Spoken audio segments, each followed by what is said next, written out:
तरह paper leak करा के बार बार उत्तर प्रदेश में नौकरियों को निरस्त कर दिया जाता है और कहीं न कहीं यह एक षड्यंत्र के तहत किया जा रहा है। जिले में और गांव-गांव तक आप कहीं न कहीं दबाव की राजनीति का प्रयोग कर रहे हैं। जहां आपने वोट की लूट करी और अपने लोगों को जिताने का जो काम किया है, तो कहीं न कहीं ये लोकतंत्र की हत्या भी है। सभी वर्ग इस बार एक साथ आएंगे और ऐसी सरकार को हटाएंगे जो कहीं न कहीं लोकतंत्र संविधान की हत्या कर रही है। विश्वास है कि आने वाला चुनाव जो कहीं न कहीं बदलाव के साथ परिवर्तन का चुनाव है। माताएं, बहनें और हमारे सभी युवा साथी,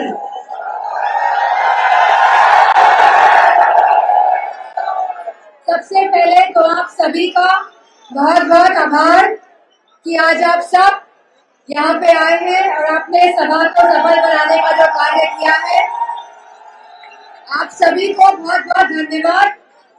हम सभी जानते हैं 2024 का चुनाव होने जा रहा है और कहीं ना कहीं यह चुनाव देश की राजनीति में परिवर्तन लाने का चुनाव है, बदलाव लाने का चुनाव है। आज जो देश के हालात हैं, हम सभी जानते हैं कि सभी वर्ग, चाहे हमारा युवा वर्ग हो, चाहे हमारा किसान वर्ग हो, चाहे हमारी महिलाएं हो और चाहे हमारा जवान हो, कहीं ना कहीं सभी लोग आज अपने आप को उपेक्षित महसूस कर रहे हैं। जहां युवाओं के पास कोई रोजगार नहीं है, कोई नौकरी नहीं है और नौकरियों का तो हाल हम सभी जान ही रहे हैं कि किस तरह पेपर लीक करा के बार बार उत्तर प्रदेश में नौकरियों को निरस्त कर दिया जाता है और कहीं ना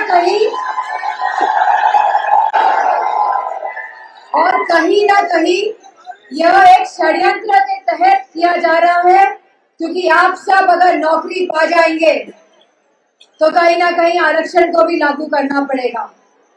तो यह सरकार जो संविधान के खिलाफ है और लगातार जो लोकतंत्र के खिलाफ काम करती रही है, हमने देखा है कि पूरे देश में किस तरह दबाव की राजनीति का प्रयोग हो रहा है। जहां बड़े बड़े मुख्यमंत्रियों को अपने जेल में डालने का काम किया है, वहीं प्रदेश में, जिले में और गांव-गांव तक आप कहीं ना कहीं दबाव की राजनीति का प्रयोग कर रहे हैं। आपने जिस तरह मेयर के चुनाव में पंजाब में धांधली करी, उसी तरह आपने मैनपुरी में भी हमारे मेयर के चुनाव के प्रत्याशी सुमन वर्मा जी को हराया, हमारे अरुण गुप्ता जी को हराया और दीक्षित जी को भी आपने हराया। और यही नहीं, आपने सम्मानजनक व्यवहार भी नहीं किया हमारे प्रत्याशियों के साथ।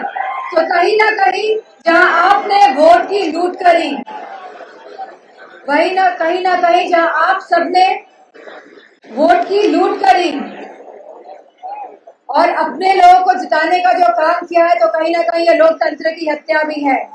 क्योंकि लोकतंत्र में हम सबको अधिकार है कि हम अपने प्रतिनिधि को चुने, लेकिन आपने जो कार्य किया है और जो आप कार्य कर रहे हैं, जो दबाव की राजनीति का प्रयोग आप सभी समाज और सभी वर्गों पे कर रहे हैं, कहीं ना कहीं यह दबाव की राजनीति को खत्म करने का भी अवसर हम सबके हाथों में है।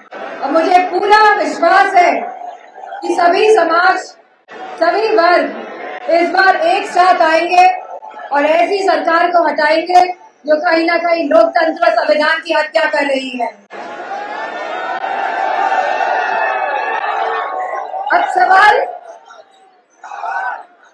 आज हमें राशन के नाम पे क्या मिल रहा है? अगर हम देखेंगे तो आज खाली ये लोग राशन के नाम पे बाजरा दे रहे हैं। और अगर हम 10 साल पहले का आकलन करेंगे तो हम सबको यह महसूस होगा कि आज से 10 साल पहले जहां चावल, आटा, मिट्टी का तेल और चीनी भी मिलती थी, आज केवल आज हमें केवल बाजरा मिल रहा है, तो ये लोग वो लोग हैं जिन्होंने आपके राशन में भी भ्रष्टाचार किया है और राशन में भी लूट मचाने का काम किया है। और मुझे पूरी उम्मीद है कि यह चुनाव जहां मैनपुरी का हम सब जीत रहे हैं, लेकिन अब लड़ाई है कि हम कितना वोट बढ़ा ले जाएं, हम बूथ में अपना वोट कैसे पहुंचा ले जाएं। और मुझे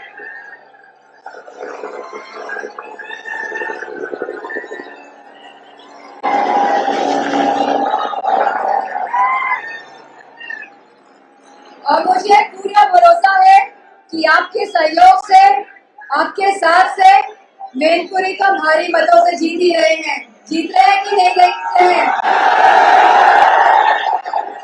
जैसा हमारे पूर्व विधायक जी ने कहा कि कन्नौज ज्यादा वोटों से जिताएंगे या मैनपुरी?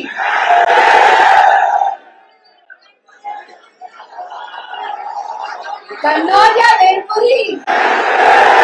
कन्नौज या मैनपुरी? तो मैं कहती हूँ कि अब इसको क्या कहते हैं? त्रिवाचा। त्रिवाचा हो गया कि नहीं हो गया? और बहुत पुरानी कहावत है कि प्राण जाए देश की, लेकिन देश की बहुत पुरानी कहावत है कि प्राण जाए लेकिन वचन। तो मुझे पूरा भरोसा है, जो सहयोग, जो साथ और समर्थन आप सब ने समाजवादी पार्टी का करा है और मेरा भी करा है, मैं आपकी को धन्यवाद देती हूँ। और मुझे पूरा विश्वास है कि आने वाला चुनाव जो बदलाव का चुनाव है, जो कहीं ना कहीं बदलाव के साथ परिवर्तन का चुनाव है और बहुत ही महत्वपूर्ण चुनाव होने जा रहा है, क्योंकि देश का भविष्य और युवाओं का भविष्य इसी चुनाव पे निर्भर करता है। जिस शासन को 10 साल हो गए हैं,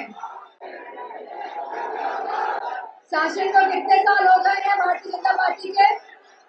10 साल, और 7 साल उत्तर प्रदेश के हो गए हैं शासन को।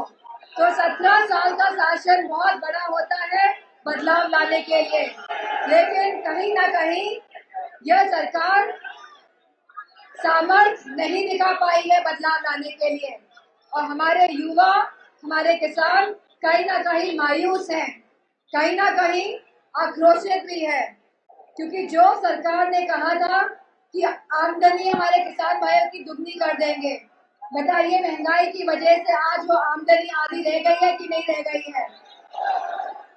और बोरी में अब कितना किलो कम मिल रहा है 10 साल के बाद? 10 किलो कम। और अगर आप 5 साल और बढ़ा देंगे तो बताइए 5 साल और 5 किलो और कम हो जाएगा कि नहीं हो जाएगा? तो बोरी में 15 किलो कम तो नहीं करवा देंगे आप लोग? तो मुझे पूरा भरोसा है आप सब लोग अब बूथ की लड़ाई भी जीतेंगे। और मुझे इन्हीं शब्दों के साथ मैं आप सब से बहुत बहुत धन्यवाद और आभार प्रकट करना चाहूंगी, और सभी कार्यकर्ताओं को बहुत बहुत धन्यवाद और आभार। नेशनल दस्तक की आपसे गुजारिश है कि अगर इसको बचाना चाहते हैं तो नेशनल दस्तक को सब्सक्राइब करने के लिए रेड कलर के सब्सक्राइब बटन को दबाएं, फिर बेल आइकन की घंटी दबाएं। नेशनल दस्तक को बचाने के लिए बहुत जरूरी है कि हर खबर को शेयर करें, लाइक करें, कमेंट जरूर करें।